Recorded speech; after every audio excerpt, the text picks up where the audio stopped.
이번 시간은 제13강에 대한 내용으로서 전번 시간에 이어서 취득세 중과세율인 사치일상 재산에 대한 내용으로서 볼 건데, 사치일상 재산에 대한 내용으로서는 고급 주택, 고급 오락장, 고급 선박, 골프장, 별장에 해당되는 내용들이 사치일상 재산으로서 여기에 해당됐으면 표준세율의 8%를 더해서 산출한다 라는 내용으로서 나오셨죠. 그러면서 고주택에 대한 내용까지 봤어요. 고주택에 대한 내용으로서는 부스토리 경계가 명확하지 아니한 때는 바닥면적 10배까지 본다 이렇게 나오죠. 이제 볼 내용으로서는 고급 오락장입니다. 고급 오락장에 대해서는 여러분 교재에서 93페이지에서 나와져요. 이 고급 오락장에 대한 내용으로서는 어떤 게 고급 오락장이다 라고 법에서 정해지는데, 그 정해진 내용으로서 업종 조건이 나와지고 면적 조건 나와지고 시설 조건이 업종마다 나옵니다. 그럼 여기에 대한 내용도 여러분이 암기할 필요가 없어요. 없고 간단히 고급 오락장 이 단어가 나왔다면 사치일상 재산으로서 중과세율 적용된다 이렇게만 기억하시면 되는 것이고요. 그리고 동그라미 10번 고급 선박 갑시다. 고급 선박. 고급 선박에 대한 내용으로서 뜻을 보니까 비업무용 자가용 선박으로서 시가핀액 3억 초과하는 선박에 대한 내용이 고급 선박이다 이렇게 나오는데, 여기에서 이번에 개정된 내용으로서 시가핀액 1억에 대한 내용이 3억으로 고쳐지면서 개정이 됐습니다.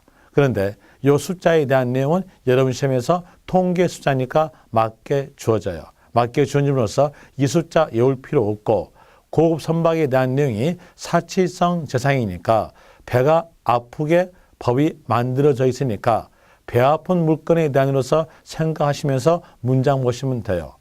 배가 아파야 되니까 자가용 이렇게 나와야 배 아프겠죠.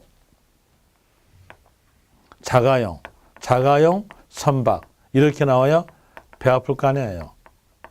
라는 것은 자가용 선박으로서 시가핀액 3억 초과.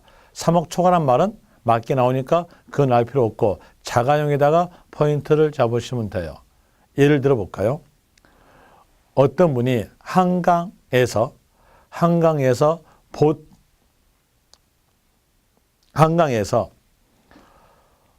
배를 요트를 취득해서 타고 있다 합시다.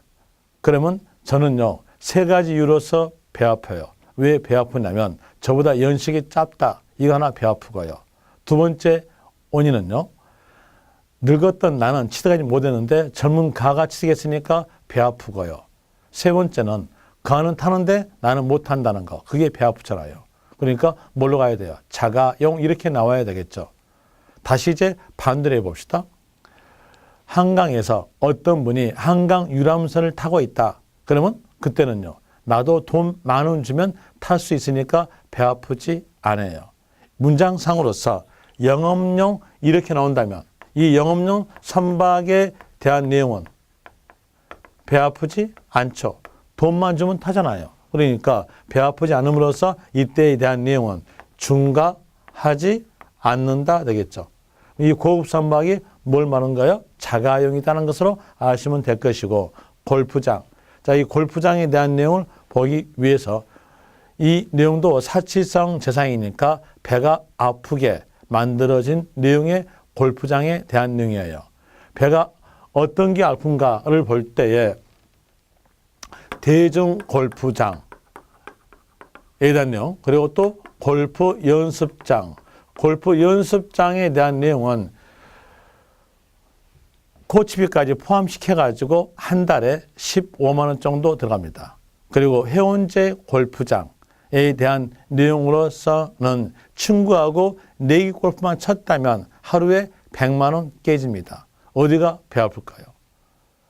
해운제 골프장이 배 아프겠죠. 그럼 여기에서 골프장 이렇게 나온다면 여기에 대한 내용은 해운제 골프장이다 라고 생각하시면 돼요.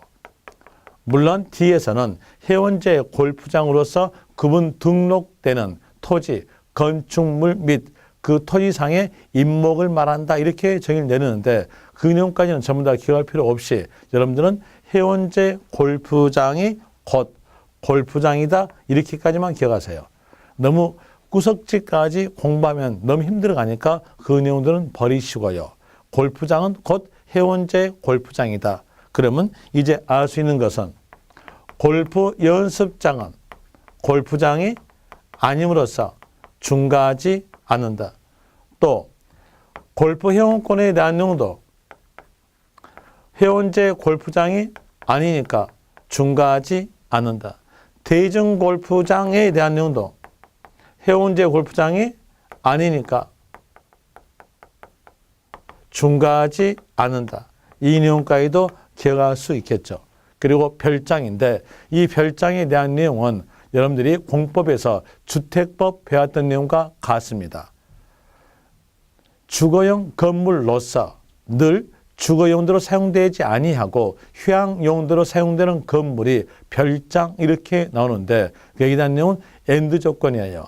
세 가지를 다 갖췄으면 별장에 해당되는데 수도권 지역 내에 있는 농어촌 주택에 대안으로서 비교해 볼 때 농어촌 주택이니까 주거용 건물로서 이 농어촌 주택을 늘 주거용도로 사용되지 아니하고 휴양 용도로 사용된다. 그러면 이것도 별장됩니다. 그런데 여기까지에 대한 내용은 너무 가혹스러웠어요. 너무 가혹스러웠으니까 별장으로 보지 않는다 이렇게 나오죠. 여기에서 기억하실까? 이 별장에 대한 내용에는 수도권 지역 밖에 소재하는 농어촌 주택에 대해서는 별장에 포함시키지 않겠다. 제외된다. 이렇게 나오죠. 그러면서 농어촌 주택에 대한 면적에 관한 숫자와 돈 숫자에 대한 내용과 지역 조건에 대한 내용이 엔드 조건으로 나와져요. 그런데 그 숫자까지 외우기는 여기도 힘들어요. 이런 통계적 숫자에 대한 내용 전부 다 버리고요. 아는 것은 수도권 지역 밖 소재의 농어촌 주택은 별장으로 보지 않는다. 이런 의미로서 기억하시면 되겠으네요. 그리고 사치성선에 대한 내용 이렇게 마치면서 이제 수도권 지역에서 인구의 밀집을 방지하기 위해 중과하는 경우로 갑니다. 수도권 지역에서 인구의 밀집을 방지하기 위해서 중과된 경우는 94페이지 동그라미 2번 과밀 억제권역 내 중과세에 대한 내용과 그 옆 페이지 오른쪽 페이지에서 동그라미 3번 대도시 내에서 중과세 이 대한 내용이 바로 수도권 지역 내에서 인구의 밀집을 방지하기 위해서 중과된 경우인데 이 내용을 이해하려면은 7년 전에 공부를 했어야 되고요. 그리고 또 7년 전에 실무적까지도 같이 했어야 이 내용 이해할 수 있어요. 그런데 여러분들이 7년 전에 공부하지는 않았잖아요. 그럼 이해할 수가 없습니다. 이해할 수 없으니까 이 내용에 대해서는 여러분들이 암기할 수밖에 없어요. 이건 무조건적으로 외우세요. 무조건 외우시는데 여기에 대한 내용의 구별점을 가지고 암기하세요. 어차피 문장에서 여러분들이 외울 수 없다는 걸 알기 때문에 문장에서 뜻에 대한 내용 그대로 맞게 주어져요. 과밀 억제권역 내로 나왔는가 아니면 대도시 내로 나왔는가 이것만 구별하셔가지고 문제를 푸세요. 두 개 다 수도권 지역이에요. 차이점이 있어요. 차이점에 대한 내용에 과밀 억제권역 내는 수도권 지역 내에서 공법에서 배웠다시피 공업지역, 산업단지, 유치지역을 제외한 지역이 과밀 억제권역 내고요. 대도시 내에 대한 내용은 수도권 지역 내에서 산업단지를 제외한 지역을 말합니다. 그런데 이러한 차이점에 대한 내용이 여러분 시험에서 맞게 나오니까 그 차이점을 알 필요 없이 간결하게 단어상으로서 구별하라는 뜻이에요. 과밀 억제권역 내로 나왔는가 대도시 내로 나왔는가 봐가지고 과밀 억제권역 내로 나왔다면 그때에 대한 내용은 표준세율 플러스 4%다. 이렇게 아시면 돼요. 플러스 표준세율 플러스 4%로 세율 정한다. 물론 이 숫자가 나왔던 원인이 있어요. 원인에 대한 내용이 바로 예전에 2010년 이전의 취득세, 2011년 전에 등록세의 그 내용 때문에 나온 건데 요 두 개를 합쳤잖아요. 합침으로써 요 숫자가 나와져요. 그런데 그 내용까지 설명하게 되면 아주 힘드니까 그건 버리고요. 과밀 억제권력 내로 나왔다면 표준세율에 4% 더한다. 4% 더한다라고 기억하시라는 뜻입니다. 4% 더한다.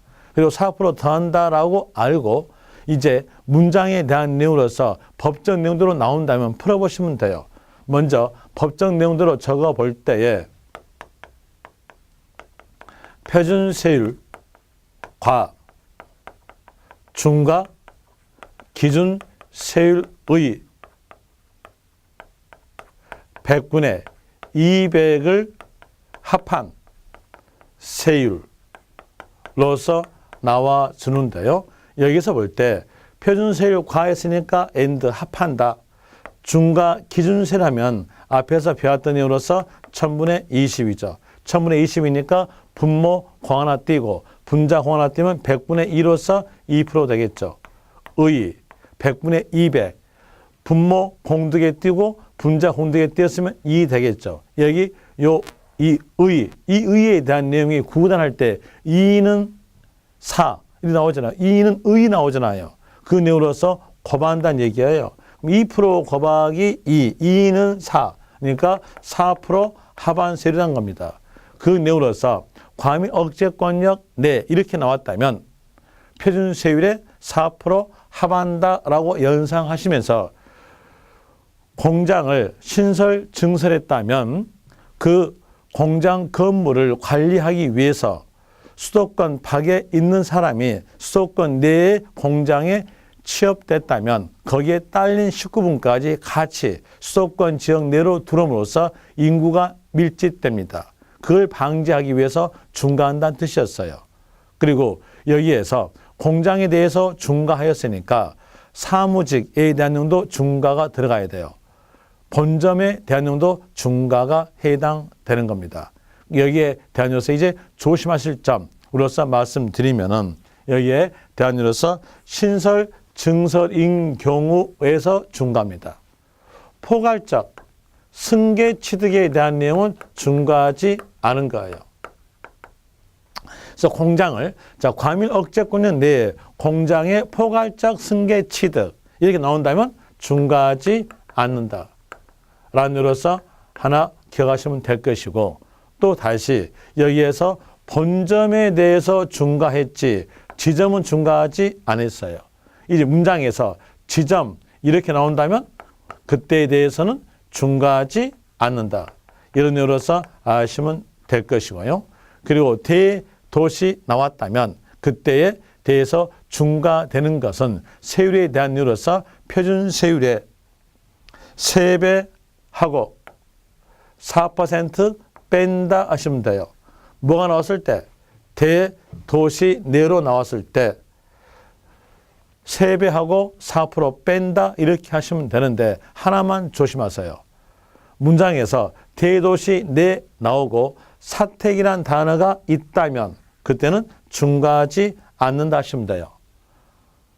또 대도시 내 나오면서 사택 단어가 없다면 여기에 대한 내용은 다 맡겨줄 거란 얘기예요. 다 맡겨주니까 그 단어 보지 말고요. 막보로 중과한다 하세요. 자, 대도시 내에 본점, 지점에 대해서 신설, 증설, 포괄적 승계 취득에 대한 이유로서 나왔다 합시다. 그럼 거기서 문장 보니까 대도시 나왔죠. 그리고 사택 단어 없죠. 그럼 막바로 끝말 가져서 중과한다 하시면 돼요. 이게 차이점이 있어요. 과밀 억제권력 내는 어때요? 본점에 대해서 중과해요. 지점은 아니에요. 하나 대도시 내는 지점도 포함돼요. 또 다시 대도시 내는 어디도 포함되냐? 포괄적 승계 취득도 포함돼요. 그럼 이제 이 내용으로서 구별을 해야 되는데 구별하기가 아주 까다로워요. 아주 까다로우니까 우리 간단합시다. 과밀 억제권력 내로 나왔는가 대도시 내로 나왔는가를 보고 대도시 내로 나왔다면 사택을 뺀 나머지는 전부 다 중과한다. 이러면 되겠죠. 사택 단어가 끼었다면요. 대도시 내로 나왔을 때 그때는 중과하지 않는다. 이런 이유로서 구별을 하셔가지고 문제를 푸시면 되실 거예요. 여기에 대한 내용이 바로 수도권 지역 내의 중과에 대한 내용으로서 이제 많이 압축했죠. 방금 보니까 요약집에 대한 내용으로서도 거기에서 2페이지에 대한 내용인데 2페이지에 대한 내용을 전부 다 외울 수 없으니까 이렇게만 하시라는 얘기예요. 그러면 충분하게 여러분들이 문제가 나온다면 이 내용으로서 문제가 풀어질 거니까요. 이게 사치성 재산이에요. 사치성 재산에 대한 내용으로서까지 중과세율에 대한 내용으로서 해당된 거죠. 이렇게 여기에 중과세율. 그러면 중과세율에 대한 내용으로서 페이지에 대한 내용은 교재상으로서 90페이지에서부터 95페이지까지에 대한 5페이지인데 그 내용을 다 외울 수 없으니까 여기 칠판에 적어진 요 내용으로서만 기억하시면 돼요. 그러면 어때요? 엄청나게 줄였죠? 이 줄였던 내용 가지고 공부하시면 됩니다. 그리고 이제 다시 교재상으로 볼 때 95페이지 보시면 동그라미 4번 중복 적용되는 경우에 세율 적용 나와져요. 여기에 대한 내용으로서는 기억, 예습은 안 읽고 왔을 거니까 예습 차원에서 읽어드리면 원칙, 같은 취득 물건에 대해서 둘 이상 세율이 적용되는 경우는 그중 높은 세율이 적용된다. 이렇게 나오고 그리고 니은에서 다음의 경우는 둘 이상 세율이 적용되는 경우 원칙 불가하고 해당 세율이 적용된다. 다음의 경우에 대한 내용이 A번, B번에 대한 내용이에요. 그런데 A번과 B번에 대한 내용은 아주 복잡하니까 외울 필요 없이 원칙을 하나 기억하시면 돼요. 뭐 A과 B에 대한 말씀을 드리면 자 여기에서 과밀 억제권역 내와 대도시가 똑같은 수도권 지역 내니까 이게 중복 적용될 있어요. 중복 적용됐다 하면은 세율이 몇 개 적용돼요? 2개가 적용되나 높은 세율로 적용하지 않고 한 세율로 적용됩니다. 한 세율은 표준 세율의 3배예요. 그런데 여기에 대한 내용도 구석지니까 버리시고요. 그 다음에 뒤에서 B번에 대한 내용으로서 대도시와 사치성 재산이 중복되는 경우가 있어요. 그럼 거기에 대한 내용도 중복됐으니까 2개 이상 세율이 적용됐으나 거기에서는 높은 세율이 아니라 한 세율로 적용되죠. 한 세율에 대한 내용으로서는 표준 세율의 3배 하고 중과 기준 세율의 100분의 200을 합한 세율로 적용된다 이렇게 나오는데 거기에 대한 내용도 제가 보면서 말해주잖아요. 저도 외우지 않고 있다는 거예요. 그 말은 여러분도 외울 필요가 없다는 거예요. 버리세요. 버리고 아는 것은 동일 물건에 대해서 둘 이상 세율이 적용되면 그중 높은 세율이 적용된다. 이걸 기억하시면 되는데 여기에 대한 내용을 설명드리는 것은요. 여태껏 배웠던 내용을 총괄적으로 흐름상으로 연결하면 이 내용이 충분히 이해할 수가 있어요. 맨 처음에 배웠던 것을 어떻게 배웠었냐면 취득세 과세냐 과세지 않느냐 그 내용으로서 취득세 과세 예부 배웠어요. 취득세 과세 되었으면 취득일로부터 60일 내에 신고 납부하니까 취득일을 정하죠. 그 취득일이 취득시기죠. 여기도 배웠었고요. 그리고 또 60일 내에 신고 납부함으로써 세액 산정에서 신고 납부합니다. 세액 산정에 대한 내용은 방금 했던 내용으로서 과세 표준에다가 해당되는 세율을 고함으로써 세금액이 산정되는 거예요. 과세 표준도 배웠었고 세율도 배웠으니까 그런 내용을 흐름상으로 연결하겠다는 뜻이에요. 한 가지 거래 가지고 연결해 보면 되는데 자 여기에서 이렇게 합시다. 임야를 경매로 취득하다 이랬으면 임야니까 부동산으로서 과세 대상물 취득의 뜻은 유상 무상을 불문한 일체 취득이다. 유상 취득도 과세, 무상 취득도 과세, 원시 취득도 간주 취득도 과세 되는 거예요. 그럼 여기에 대한 내용은 유상 취득이니까 부동산의 유상 취득으로서 취득세 과세 된다.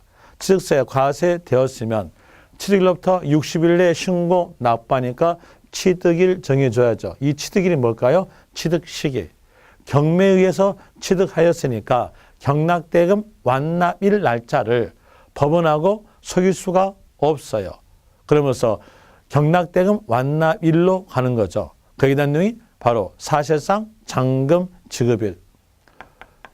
사실상 잔금 지급일 날로부터 60일 내 신고 납부함으로써 세액 산정하기 위해서 과세 표준 산정해야죠.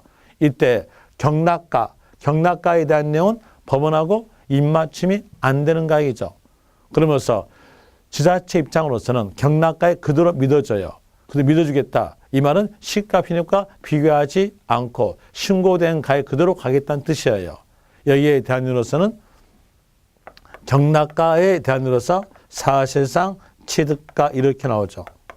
여기에다가 세율 곱해야죠. 세율에 대한 내용으로서 볼 때 보니까 경매니까 유상, 임야니까 농지외, 유상 농지외로서 세율은 1000분의 40, 4%라는 얘기죠. 그러면 간결하게 경매에 의해서 임야 취득했다면 세율에 대한 내용은 경락가에다가 4% 곱해서 세액이 나오겠죠. 그 세액 가지고 신고 납부하면 끝나는 거예요. 그런데 어떤 사람들은 신고하지 않거나 과소신고된 경우가 있어요. 그럼 과소신고했을 때의 제척기간, 밝혀내는 기간은 몇 년이냐? 5년입니다. 지방세 기본법에서 제척기간에 대한 내용의 최소 단위는 5년이에요. 여기에서 5년 내 제척기간 끝나지 않는 상태에서 별장을 신축했다. 그럼 여기에 대한 내용도 취득세 과세예요. 별장에 대한 내용 건축물이죠. 신축에 대해서 원시 취득으로서 여기에 대한 내용도 취득세 과세다. 취득세 과세됨으로써 앞에서 배울 때 중과세율 적용된 경우에 대한 내용은 30일 내 신고 납부예요. 후발적 사유죠. 후발적 사유에 대한 내용으로서는 30일 내 신고 납부한다. 30일 내에 신고 납부함으로 인해서 여기에 대한 내용도 취득시기 정해줘야죠. 신축에 대해서 취득시기는 사용 승인서 내주는 날과 사실상 사용일 중 빠른 나갑니다. 그 날로부터 60일 내 신고 납부하니까 세액 산정해야죠. 세액 산정할 때 신축일 때 과세 표준은 소요된 비용이죠. 소요된 비용. 이제 여기다가 뭘 곱할까요? 세율 곱해야죠. 세율에 대한 이유로서 별장이니까 중과세율 적용이 됩니다. 중과세율에 대한 이유로서 사치성 재산은 먼저 표준세율 정해놓고 거기다가 8% 더하는 거예요. 신축일 때 표준세율에 대한 내용은 1000분의 28에다가 8%를 더함으로써 결과적 세율은 10.8%가 됩니다. 그리고 여기 보니까 어느 부분이 임야인지 또 어느 부분이 별장의 부수토지인지 경계가 명확하지 않죠. 경계를 명확하게 만들겠죠. 바닥 면적의 몇 배까지 본다? 10배까지 본다. 이렇게 나와져요. 이게 바로 별장의 부수토지. 부는 본에 따라가니까 이 부수토지에 대한 내용도 10.8%가 적용돼요. 그리고 이 임야에 대해서는 4%가 적용돼요. 이제 볼 때 여기에 대한 내용의 토지와 여기에 대한 내용의 토지는 같은 토지죠. 같은 토지인데 이때에서는 몇 프로이냐? 4%. 여기는 10.8%로서 동일 물건에 대해서 세율이 2개 이상 적용이 됩니다. 이때에 대해서는 어떻게 적용되겠다? 높은 세율 적용되겠다. 라는 이유로서 몇 퍼센트? 10.8%가 적용되겠죠. 그리고 만약에 이때 납부했으면 납부된 요 세금을 빼주면 되는 거예요. 뺀다 뜻으로서 추가 징수한다 이만까지도 나오게 되는 거죠. 이제 아는 것은 문장에서 동일 물건 이 말 나오고 뒤에서 2 이상 세율 이 말 나왔으면 끝말은 뭘로? 높은 세율이다라는 의미로서 나옵니다. 예단용으로서 기억하시면 될 것이고요. 그리고 뒤로 가볼 때에 96페이지 보시면 디귿 보니까 토지나 건축물을 취득한 후 5년 내에 당해 토지나 건축물이 별장, 골프장, 고주택, 고급오락장이 된 때는 중과세율 적용하여 취득세 추징한다로 나오는데 여기에 대해서 왜 5년 내란 말이 나왔을까요? 방금 설명했죠. 제척기간의 최소 단위가 몇 년입니까? 5년이죠. 제척기간이 끝나지 않았으니까 5년 내란 말이 나온다는 겁니다. 거기다가 동그라미 쳐요. 여기는 5년이 있는 숫자이기 때문에 기억을 하셔야 될 숫자란 얘기죠. 5년 내에다가 동그라미 쳐주고 그리고 뒤에 보니까 별장, 골프장, 고급오락장, 사치성 지상이죠. 사치성 지상이 되었으니까 중과세율이 적용된다라는 이유로서 나와주는 것이고요. 또 중과세율 적용됐으면 그때는 후발적 사유니까 30일 내 신고 납부다라는 이유로서 나와주죠. 그리고 그 밑에서 기출문제 있으니까 기출문제 보죠. 1번 대도시에서 법인이 사원에 대한 임대용으로 직접 사용할 목적으로 사원 거주용 목적. 그럼 이건 뭘까요? 사원 거주 목적이니까 사택이죠. 대도시 나오면서 사택이란 단어가 연결돼서 나온다면 그때는요 중과하지 않는다는 거죠. 그런데 그 문장에 대한 내용으로서 끝에 보니까 중과세율 적용한다. 틀렸죠? 뭐 될까요? 중과세율 적용하지 아니한다. 이렇게 나와야 맞습니다. 그럼 다시 또 이 문제를 변형해서 대도시 내 이 말 나오고 사택 단어가 없어요. 없다. 이거 없다. 이랬으면 이때에 대한 끝으로 어떨까요? 중과한다. 이렇게 하시면 되겠죠. 그 다음에 그 밑에서 연관 문제에 대한 이유로서 1번 취득세 세율 틀린 것 1번 별장 취득한 경우 취득세 세율은 10%다. 틀렸죠. 별장은 중과세율. 중과세율에 해당이 되었을 때 그 중과세율 적용에 대한 내용은 먼저 표준세율을 정해놓고 거기에다가 8%를 더하는 거예요. 그러면 취득 원인마다 세율이 달라지는 거죠. 그런데 10%로서 보정화시켰으니까 틀린 겁니다. 자 보면은 이렇게 보세요. 별장을 매매에 의해서 취득하다 이랬으면 여기에서 먼저 표준세율을 정하겠죠. 표준세율로서 매매니까 유상, 여기는 농지외, 유상 농지외에 대한 땡이죠. 땡으로서 1000분의 20 더하기 1000분의 20으로서 1000분의 40 여기에다가 8% 더한다. 그러면 결과적 세율로서는 12% 되겠죠. 또 다시 별장을 신축하다 이랬으면 신축이니까 표준세율은 원시 취득에 대한 세율로서 1000분의 28에다가 8% 더하니까 이때에 대한 10.8% 되겠죠. 또 다시 증여 원인으로서 별장을 취득하다 이랬으면 표준세율 정하겠죠. 표준세율에 대한 내용으로서 증여 나왔으니까 빨리 연사하는 거 강복절 비영리사업자 단어가 없으니까 15에다가 1000분의 20을 다음으로써 1000분의 35에다가 중과세율에 대한 으로서 8%를 더하겠죠. 그러면 이때에 대한 내용으로서는 11.5% 이렇게 나와져요. 어때요? 취득 원인마다 세율이 다르게 나오죠. 그런데 여기에 대한 내용은 10%로서 단일화된 세율로 적용된다? 틀렸죠. 1번 틀렸고요. 2번 매매 원인으로서 대지 취득의 경우 취득세의 표준세율은 물어본 건 표준세율 물어봤죠. 그러면서 매매니까 유상, 대지니까 농지외, 유상 농지외로서 표준세율은 1000분의 40, 4%로 한다. 맞고요. 그 옆 페이지에서 3번 동일 물간 뒤로 가니까 둘 이상 세율 끝말은 높은 세율 맞네요. 4번 비업무용 토지의 유상 승계 취득 경우 표준세율로 표준세율 물어봤죠. 그러면서 여기에서는 비업무용 토지였어요. 비업무용 토지에 대한 내용으로서 유상이죠. 그러면 유상농지외였어요. 유상농지였으니까 세율은 1000분의 40 맞고요. 과밀억제권력 내 본점 신설 이랬으니까 과밀억제권력 내에서 중과 들어가야죠. 중과에 대한 이유로서는 부동산 취득세율에 표준세율에 중과 기준세율의 100분의 200을 합한 세율이다. 100분의 200을 합한 세율이니까 4%를 합한 세율이다. 라는 이유로서 맞는 문장이죠. 그 다음에 2번에 대한 이유로서 취득세 세율이 맞지 않는 것 돼 있어요.